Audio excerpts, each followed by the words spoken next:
احمدہ ونصلی علی رسولہ الکریم بسم اللہ الرحمن الرحیم السلام علیکم معزز ناظرین۔ آج کی ویڈیو میں ہم ان 5 چیزوں کے بارے میں بیان کریں گے جو کہ سعادت مندی کی علامت ہے، جس میں نمبر 1 ہے نیک اولاد۔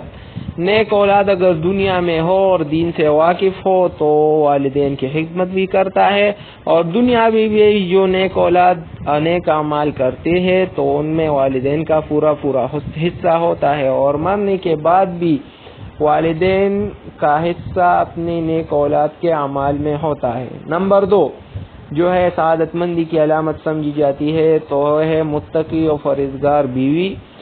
حدیث شریف میں آتا ہے کہ جب بیوی اپنے خاوند اور اپنے شوہر کے لیے کپڑے تیار کرتا ہے اور خدمت کرتا ہے، کپڑے استری کرتا ہے، دھوتی ہے، اور اس میں اس کا خاوند نیک ہو، نماز پڑھتا ہے، ذکر کرتا ہے، جو بھی نیک اعمال کرتے ہیں تو اس نیک اعمال میں اس کی بیوی کا بھی حصہ ہوتا ہے۔ نمبر 3 وفادار دوست، جو کہ حدیث شریف میں ہے اور قرآن شریف کی آیات کا مفہوم ہے کہ قیامت کے دن سب لوگ ایک دوسرے کے دشمن ہوں گے مگر وہ دوست جو کہ نیک ہو اور وفادار ہو۔ نمبر 4 ایماندار پڑوسی، تو ایماندار پڑوسی بھی سعادت مندی کی علامت ہے۔